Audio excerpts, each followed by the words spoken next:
bem? Seja bem-vindo a mais uma aula da matéria de remuneração, cargos, salários e benefícios. Eu sou a professora Débora, da área de recursos humanos.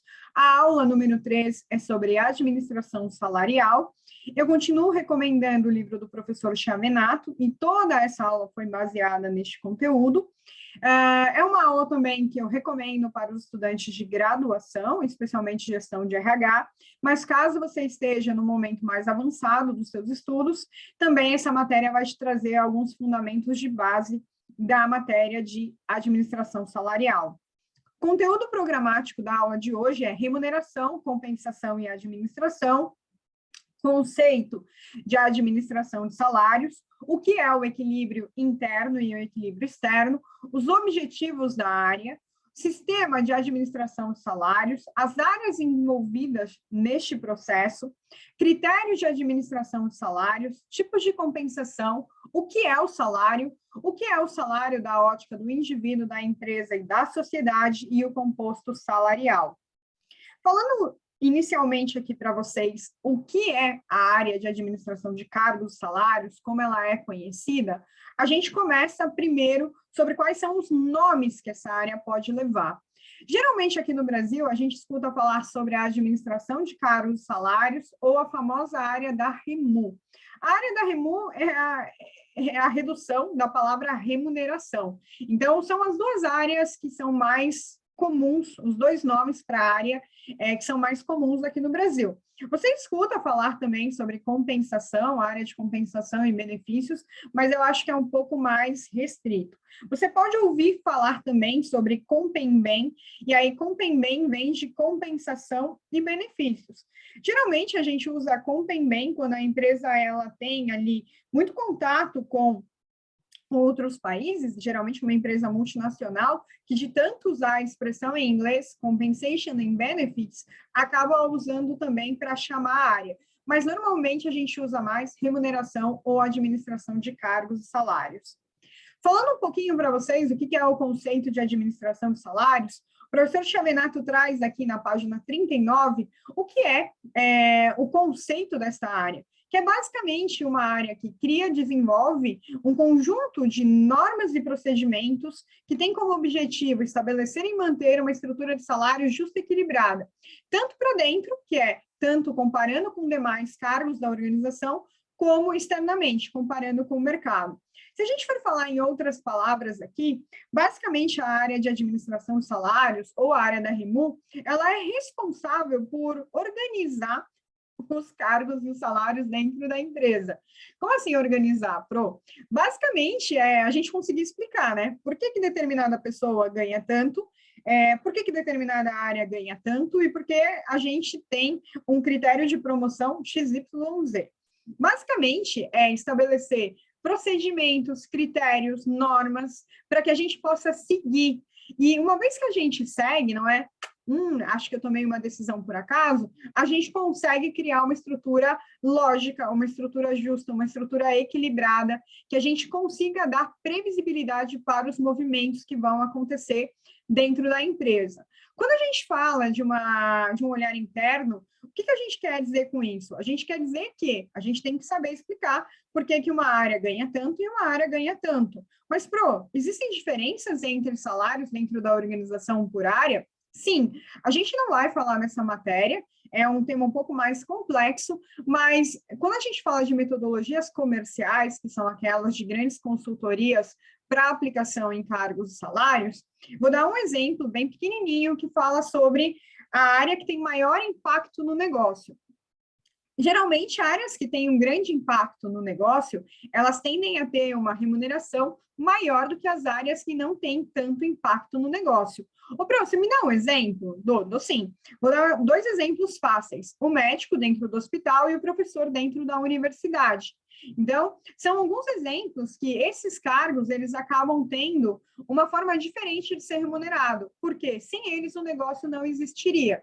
Então, criar essas lógicas, estabelecer esses processos, esses procedimentos, facilita a nossa vida como RH, não só para que a gente consiga ter uma estrutura justa, ter uma estrutura que realmente traga um bom resultado organizacional, como também facilitar que haja transição entre outras áreas. Então, existem algumas áreas que podem haver transição de pessoas por uma questão de carreira, e para tanto, né, para que isso possa acontecer, é importante que exista uma estrutura de cargos e salários que se converse dentro da organização.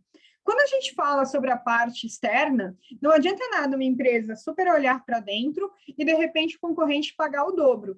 Então, quando a gente também traz esse conceito de avaliação com o mercado, é para que a gente possa ser competitivo. Existe uma expressão muito usada hoje em dia na área de recursos humanos que fala sobre retenção de talentos.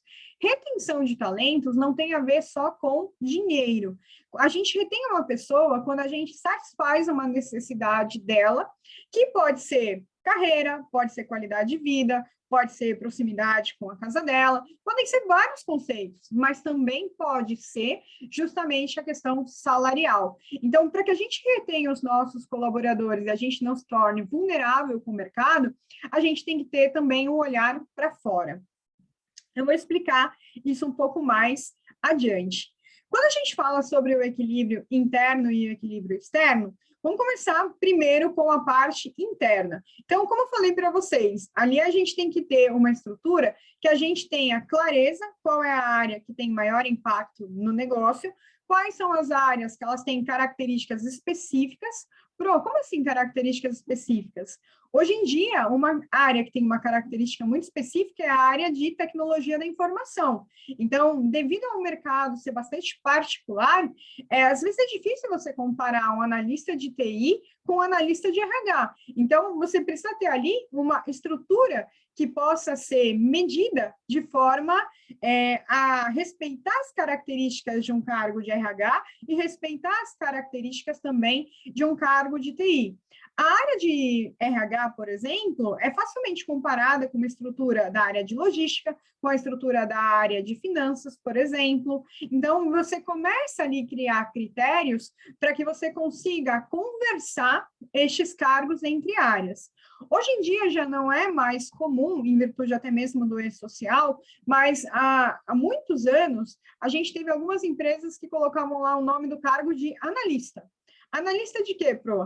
Analista. Então, não importava se você era da parte ali de RH, se você era da parte de finanças, se você era da parte de logística, você tinha um cargo chamado analista. E aí tinha lá o analista 1, 2, 3, ou analista júnior, pleno e sênior, que você conseguia conversar as estruturas de cargos e salários em toda a organização. Hoje em dia, isso já não é mais comum, o cargo ele precisa ter uma especificação, analista de alguma coisa, assistente de alguma coisa, e aí isso faz com que você também tenha que ter clareza sobre a questão de como esses cargos se conversam entre áreas.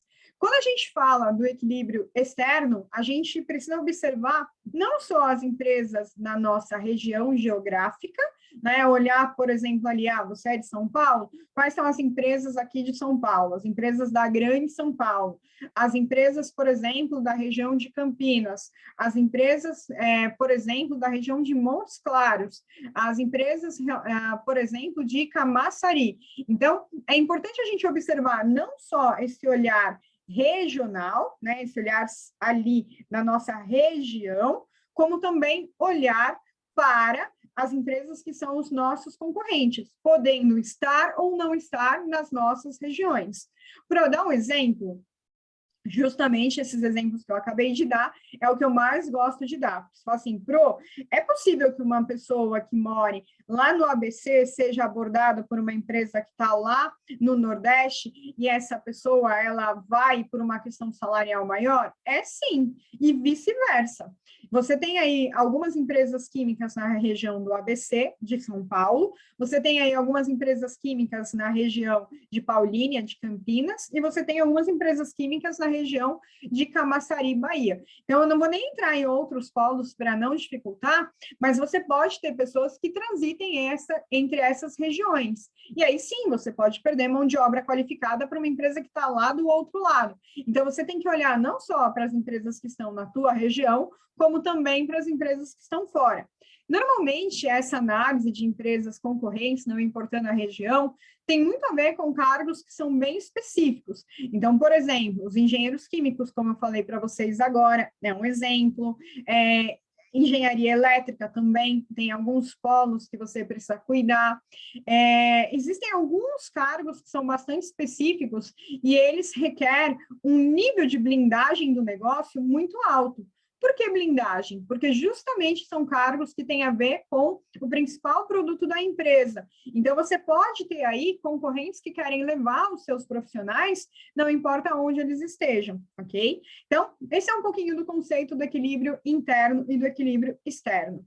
Falando sobre objetivos da área de administração e salários. Para que essa área existe, Pro? Existe para remunerar o cargo conforme o valor. Então, percebe que aqui a gente não usou nem a palavra preço. Por quê? Porque sim, a gente paga por um salário, mas é porque tem um valor por trás. O valor ele vai estar atribuído nas metodologias que a gente vai ver nas próximas aulas. Então, aguenta um pouquinho, porque a gente vai explicar um pouco mais sobre este conceito de valor do cargo. Recompensar o desempenho. Para que existe a questão salarial e para que existe o que a gente chama de faixas salariais? Para que a gente consiga pagar por um cargo de acordo com o desempenho, a meritocracia de uma pessoa também. Então, eu queria trazer um conceito aqui bem pequenininho também, de forma muito cuidadosa, para não ser superficial, mas para explicar essa questão de recompensa de desempenho, que é a questão de faixa salarial. Então, para facilitar, eu vou usar R$1.000, a gente sabe que R$1.000 está abaixo do salário mínimo, mas só para simplificar a matemática. Quando a gente fala de recompensar desempenho, as faixas salariais, normalmente, elas vão de 80% a 120% ou de 70% a 130%. Como assim, Pro? Aquele salário de 1.000 que eu acabei de falar, começa pagando 700 e pode terminar pagando 1.300 ou 800 e continuar pagando 1.200. Esse processo de crescimento ali que a pessoa pode ter dentro de uma faixa salarial significa recompensar o desempenho dela. Então, normalmente, quando uma pessoa ganha abaixo de 100%, é porque ela está em processo de aprendizagem naquele posto. Então, aquele processo de aprendizagem, ela performa, ela desempenha teoricamente um pouco menos, e aí ela recebe um pouco menos do 100%, para que ela possa ir crescendo. E aí, geralmente, quem recebe acima do 100% são profissionais que eles estão num processo de entrega bastante robusto, e aí por isso que você paga mais para eles. Esse é o conceito teórico da questão, tá, turminha? Então, avançando aí um pouquinho sobre atrair e reter melhores talentos. O reter eu expliquei para vocês, então é dentro dessa questão de recompensar o desempenho e o atrair. Então, vamos supor que você está lá conversando com a área de recrutamento, que está buscando um cargo bastante específico, e essa pessoa chega e fala assim, olha, área de Remu, eu preciso contratar uma pessoa, mas eu preciso contratar ela acima da faixa. Porque essa área ela não está sendo fácil encontrar esse profissional. Eu encontrei alguém que tem as características do posto que a gente precisa e eu preciso pagar mais caro do que hoje a gente está pagando para as pessoas que estão dentro da organização. Em empresas super bem estruturadas, para fazer isso, a gente tem que preencher um formulário, explicar por quê, fazer um estudo dentro da área, para justamente trazer alguém que ganha mais do que as pessoas que estão ali, de uma forma altamente justificada. Então, não são decisões arbitrárias, que você vai lá, contrata porque você contratou. Não, é que você tem um motivo para contratar alguém com salário acima do teu grupo. Até porque, turminha, quando a gente contrata alguém com salário acima no mercado do que tem o nosso grupo, se aquilo vaza, é um problemão. Então, a gente faz isso de uma maneira altamente técnica, onde a gente entende quanto paga um posto no mercado, a gente entende que a gente está trazendo uma pessoa que tem uma competência diferenciada, e aí a gente banca se tiver algum problema, porque, teoricamente, teria que ser uma solução, né? Movimentação e de pessoal. Para que servem, então, essas características? Foi como a Pro falou anteriormente. Supondo que você tem lá uma pessoa da área financeira que ela queira migrar para a área de RH. Maravilha. A gente flexibiliza a movimentação de pessoal. Supondo que a gente tem uma pessoa na área de logística que quer migrar para a área financeira, a gente consegue fazer essa ponte também. Depois a gente fala sobre legitimizar decisões salariais. Aqui, tudo vai se conectando se você for percebendo. Por quê? Não só quando você contrata uma pessoa de mercado com uma faixa salarial acima, você tem que ter um critério muito claro para explicar, como quando você promove, quando alguém é pleno, quando alguém é sênior. Teoricamente, se tudo roda de forma harmônica, isso facilita muito para deixar claro o porquê de cada decisão. Depois a gente vai para equilibrar interesses financeiros dos colaboradores e também da empresa. O que acontece? Seria lindo, só que não, se todo mundo ganhasse 10 mil reais. Por quê? Porque provavelmente ou a empresa teria que dar um lucro bastante alto para pagar 10 mil reais para todo mundo, ou, né, a gente teria aí um problema dentro da estrutura de custos da empresa. Então, quando a gente fala da administração salarial, é para que você pague de forma correta o salário das pessoas e que isso traga também uma retribuição para o negócio de forma adequada. Por último, não menos importante, tudo isso serve também para melhorar o processamento da folha de pagamento. Então, quando a gente estrutura a administração de salários, e aí aqui eu quero trazer também uma conexão com a parte de benefícios, você paga, por exemplo, X reais por uma hora extra, que é X% do salário da pessoa. Então, na hora que a folha de pagamento ela vai rodar a questão da gestão do ponto eletrônico, ela vai pagar a hora extra para aquele colaborador, uma vez que aquilo já foi configurado dentro do sistema de cargos e salários, a folha roda de forma mais automática, sem cálculos manuais. Outro exemplo, imagina que a gente esteja falando do processo de pagamento de comissão, que também não é um processo muito simples, ou pagamento de bônus, entre outras questões. A gente tem algo definido dentro do sistema da folha de pagamento, que foi definido pela estrutura também de cargos e salários, para que aquilo rode sem erro, ok? E, por último, aqui que eu falei sobre a questão de benefícios, de fazer uma palhinha. Quais são os cargos, por exemplo, que têm uma assistência médica executiva? Quais são os cargos, por exemplo, que têm pagamento de hora extra? Quais são os cargos que têm, por exemplo, pagamento de comissão? Aqui eu até misturei um pouquinho aqui alguns elementos à parte de salário. Quais são os cargos que têm, por exemplo, vale-refeição, vale-alimentação? Tudo isso é definido pela estrutura de cargos, salários, administração de benefícios, administração de salários e benefícios, e aí a folha de pagamento roda de uma forma muito mais automática, evitando erro. Sistema de administração de salários. Esse slide é bem curtinho, é basicamente para que você tenha uma visão geral de como começa e como termina ali a estrutura de administração de salários. Então, tem a implementação, manutenção de estrutura salarial, tem os processos de avaliação de cargo, classificação de cargo, pesquisa salarial. Disso também saem as políticas da organização e, sobretudo, a gente faz a ênfase na parte de política salarial, que vai ter mais adiante conteúdo sobre isso.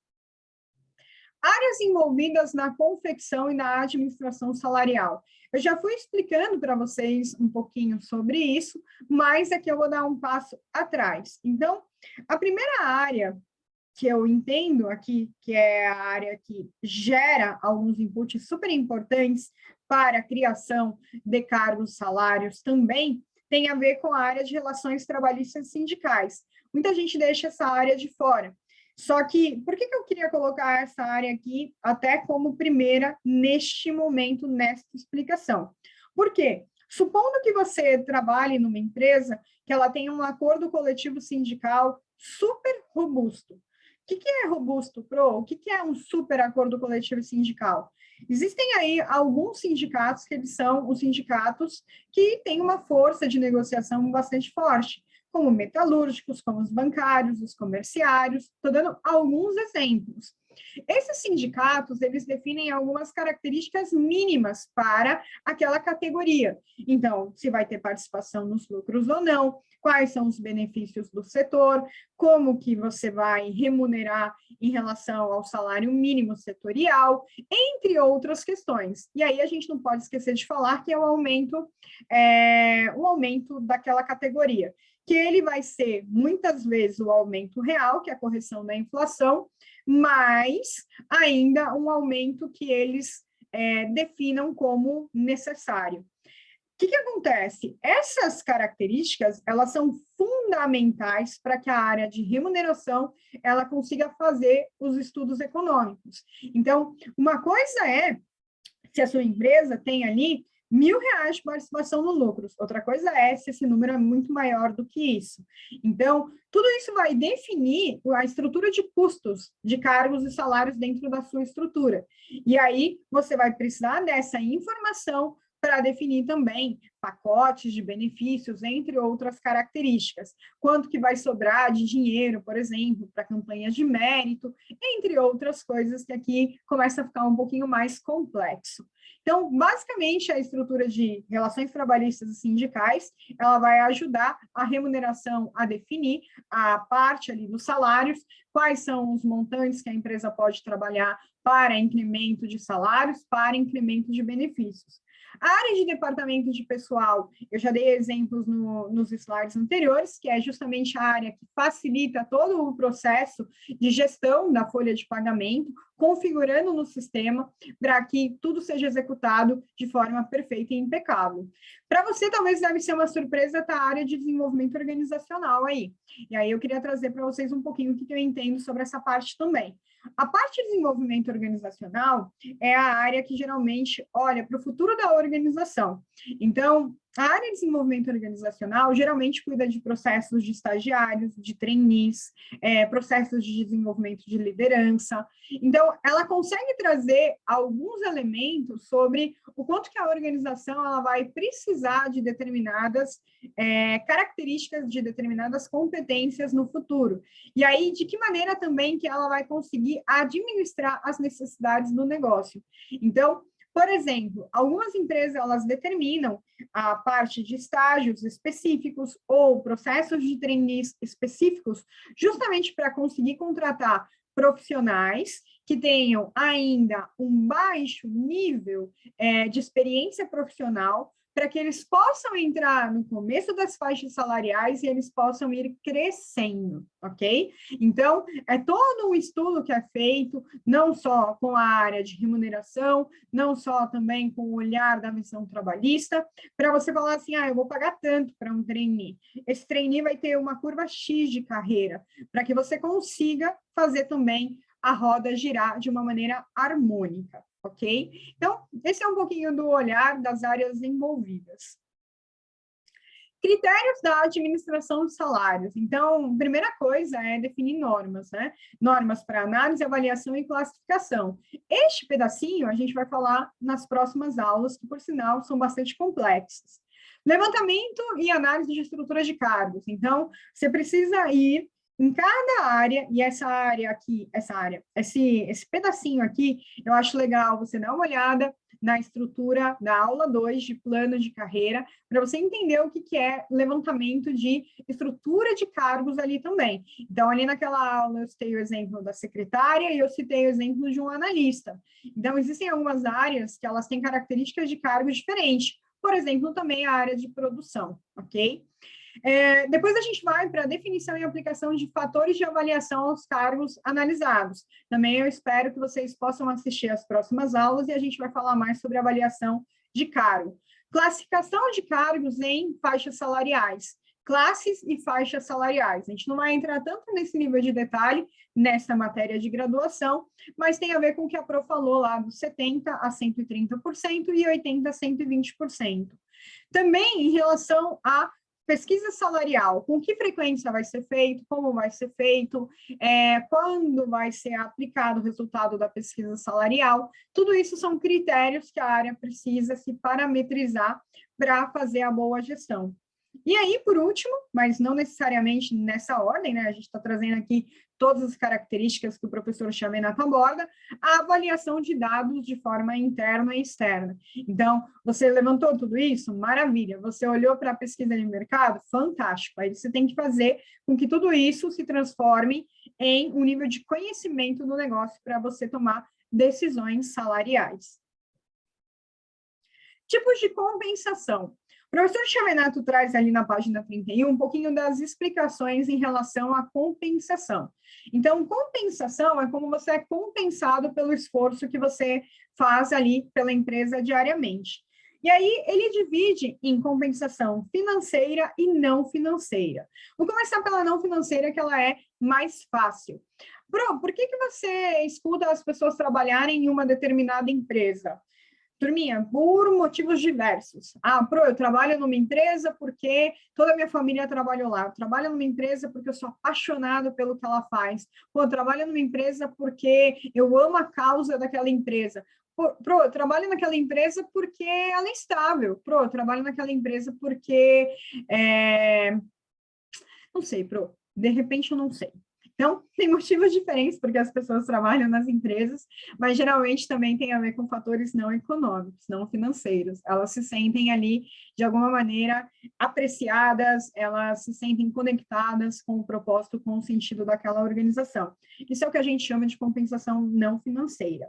Depois a gente vai para a compensação financeira, a gente divide em duas, a direta e a indireta. A direta tem a ver com o que você vê ali, ó, diretamente no dia a dia, que faz parte ali do teu mensal, vamos dizer assim. Então, tem a ver com salário, prêmios e comissões.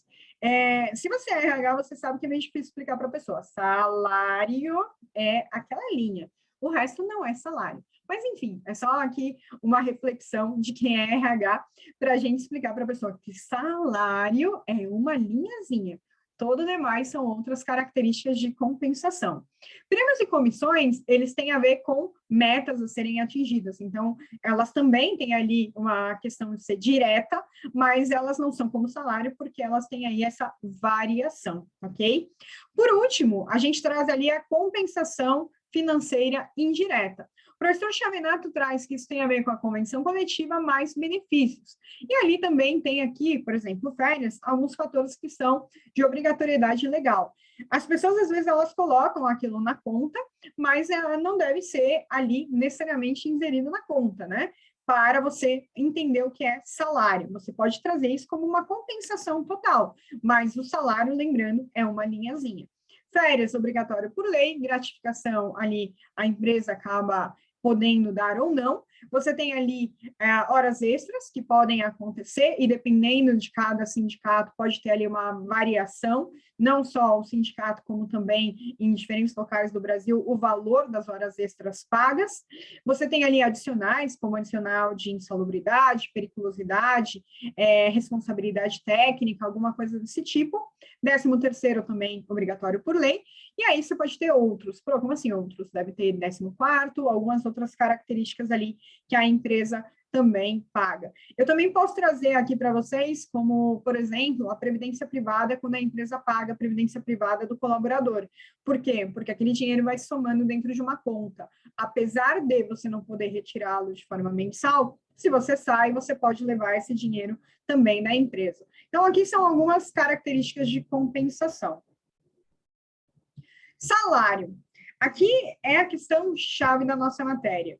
O que é salário? Salário é retribuição em dinheiro equivalente paga pelo empregador ao empregado, em função do cargo que exerce dos serviços prestados. Trabalho, então, eu sou retribuída com salário. Isso aí, para simplificar. Trabalho, salário, trabalho, salário. Basicamente, é isso. Aí tem algumas expressões aqui que geralmente o pessoal sempre brincava na live, dou eu agora para saber que o meu salário é a minha medida de valor dentro da organização. Pois é, principalmente a gente que vê salário todo dia, é a nossa medida de valor dentro da organização. Como a Pro estava falando nos slides anteriores, quanto que uma área vale dentro da organização. E o salário também representa aí uma medida de hierarquia e status, né? Então, quanto que é R$2.000 em termos de status, quanto que é R$20.000 em termos de hierarquia e status. Não faria sentido, né, um diretor ganhar R$ 2.000 e um analista ganha 20. Então, isso tem a ver com hierarquia e status. Esse slide aqui eu considero um dos slides mais legais na matéria. Por quê? Porque é importante que a gente entenda o que o salário significa na vida do indivíduo, da empresa e da sociedade. Então, começando pelo indivíduo, o salário representa o padrão de vida dele, o poder aquisitivo, o status social, o valor individual para aumento de qualificação. Aqui é importante a gente dizer que a gente está falando de alguém que se subsiste, né, que paga suas contas basicamente com seu salário. Por quê? Porque tem pessoas que acabam tendo uma condição familiar mais benéfica e elas têm aí um status social que não representa o salário que elas ganham. De repente ganha R$ 2.000 e está com um carrão. Por quê? Porque aquilo não vem do salário dela. Mas se a gente for falar de uma pessoa que vive com aquilo que ela ganha, basicamente vai representar o padrão de vida, o lugar que a pessoa mora, o quanto que ela tem ali, de repente, até mesmo de eletroeletrônico, eletrodoméstico, vai representar o poder aquisitivo dela, vai representar quais são os eventos sociais que ela comparece ou não, o status social, que tem a ver com todos esses aspectos que eles vão se conectando, e também o valor individual de qualificação. Então, aqui uma reflexão que fica para a gente, que geralmente no começo de carreira a gente cobra que as pessoas falem inglês, mas é justamente o momento que elas têm um menor poder para ganharem mais e pagar inglês, né? Ou você vai falar assim, quero fazer uma pós-graduação de R$ 50.000. É relativamente difícil uma pessoa que ganha R$ 2.000 fazer uma pós de 50 mil. E aí ela, com aquela pós, ela ganharia mais e aquela conta nunca fecha. Essa parte aqui de empresa, eu acho ela bem reflexiva e toda vez eu brinco com os meus alunos. Você é um custo ou é um investimento para a empresa? O que isso significa? Significa o seguinte, quando uma empresa ela paga um salário, ela espera uma performance, um desempenho com base naquele salário. Então, se você tem lá o salário de R$ 1.000, né, eu vou usar sempre o exemplo de R$ 1.000 para simplificar, quanto que representa a entrega equivalente a R$ 1.000 daquela pessoa? Então, geralmente a gente tem uma situação super delicada quando a gente é RH, quando o júnior da área entrega mais resultado do que o sênior da área. Por quê? Porque isso tem a ver com o custo ou investimento, o desempenho da pessoa, tá? Então, custo é sempre quando o seu salário ele acaba sendo maior do que a sua entrega. O seu salário é maior do que a sua entrega. Quando o seu salário é inferior à sua entrega, você é um ativo muito importante para a organização. Por quê? Porque a empresa, ela está te pagando A, mas você está entregando A mais um pouquinho. Então, o que eu costumo brincar muito com o pessoal? Se hoje a gente faz a mesma coisa que a gente fazia ontem, a gente tende a ser um custo para a empresa, porque os nossos custos de salário, de benefícios, até mesmo o custo do negócio da empresa só aumenta. Então, se a gente não aumenta a nossa entrega para a empresa, sim, a gente começa a se transformar em um custo, ok? Aqui, eu não vou entrar no mérito sobre a questão de Nine in Box, o que é o Nine in Box, só fazendo uma palhinha. Nine in Box é 9 caixinhas, é uma metodologia também que se tem para análise de desempenho e potencial. Algumas empresas que trabalham com estruturas de cargos, salários, meritocracia de uma maneira muito, muito robusta, usa a avaliação de performance e potencial para remunerar pessoas de forma diferenciada. Então, as pessoas que têm uma alta performance, um alto potencial, elas tendem a ganhar mais dentro de organizações que têm uma estrutura mais robusta de análise de talentos, ok? Depois a gente vai para a sociedade. Então, o que significa o nosso salário na sociedade? Vou começar pelo exemplo mais simples. Como você trabalha numa empresa que tem plano de saúde, você já não é um custo para o SUS. Então, isso já é algo bastante positivo, porque você consegue reduzir alguns impactos econômicos. Quando você está empregado, geralmente você está consumindo na padoca da esquina, você está gastando um pouquinho mais no supermercado. Então, é toda uma cadeia virtuosa de consumo. Quando a gente aumenta o desemprego, a gente tem um problema aí que você começa a consumir menos na padoca do seu Manuel, você vai lá no mercado, você só compra o básico necessário. Então, são questões que podem justamente impactar a sociedade sociedade como um todo. Também tem o lado que não é tão bom, né? Quando a gente está fazendo toda essa questão de consumo, a gente também pode estar contribuindo para o aumento da inflação. Então, aqui tem um olhar de economia, que quem gostar dessa matéria de cargos salários, eu recomendo estudar um pouquinho de economia, para que você possa aumentar o seu conhecimento deste slide aqui, que ele é bem importante para quem quiser ser um gerente de remuneração no futuro. Para a gente terminar a matéria de hoje, então a gente vai falar sobre composto salarial, também conhecido como wage mix. Quando a gente fala do composto salarial, basicamente, aqui a gente está falando de coisas que interferem na decisão de salários dentro da empresa. E aí a gente vai ter fatores internos e fatores externos. Quando a gente fala de fator externo, é muito simples, né? A gente já falou sobre o aspecto sindical, a gente acabou de falar de conjuntura econômica, momentos que o mercado de trabalho está um pouco mais complicado, momentos que a gente tem uma expansão de empresas dentro do nosso país, legislação trabalhista, se facilita ou não facilita algumas questões trabalhistas, né? Por aí afora. A gente passou pela questão do Covid, onde o governo implementou algumas medidas sobre a questão, por exemplo, de banco de horas. Tudo isso faz com que isso interfira dentro do que a gente chama do composto total de custo da organização. Quando a gente também está falando dos aspectos internos, aqui a gente pode trazer, primeiramente, o desempenho da empresa financeiro. Então, quando a empresa está melhor, de alguma forma, na parte financeira, ela está com um lucro mais robusto ou não, tudo isso vai fazer com que a empresa tome decisões mais conservadoras ou mais benéficas para os colaboradores a curto prazo, né? Então, eu brinco muito com o pessoal que conservador, ele é o benéfico do longo prazo e, às vezes, o benéfico é o benéfico só do curto prazo. Então, o desempenho da empresa é muito importante para definir quanto que a empresa ela vai poder gastar em relação ao aumento de mérito, quanto que ela vai poder pagar em termos de benefício, porque o primeiro de tudo tem a ver com a questão de quanto que tem que repor em termos de inflação, que às vezes o sindicato coloca ali uma inflação completa para seguir. Depois a gente vai para a questão de política salarial, que a gente já falou um pouquinho, mas a gente vai ter uma aula específica sobre isso, que é como a empresa ela define quanto ganha, quem ganha, o que tem ali de benefício por área, por cargo, entre outras questões.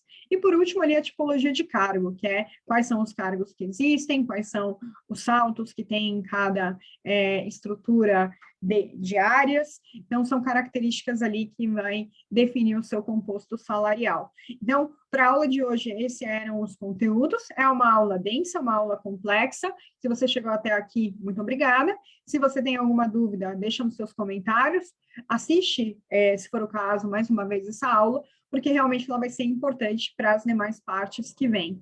Em relação à bibliografia, eu deixo aí os livros do professor Chavenato de forma geral, para que você aumente o seu conhecimento, e eu agradeço mais uma vez a sua atenção. Um abraço.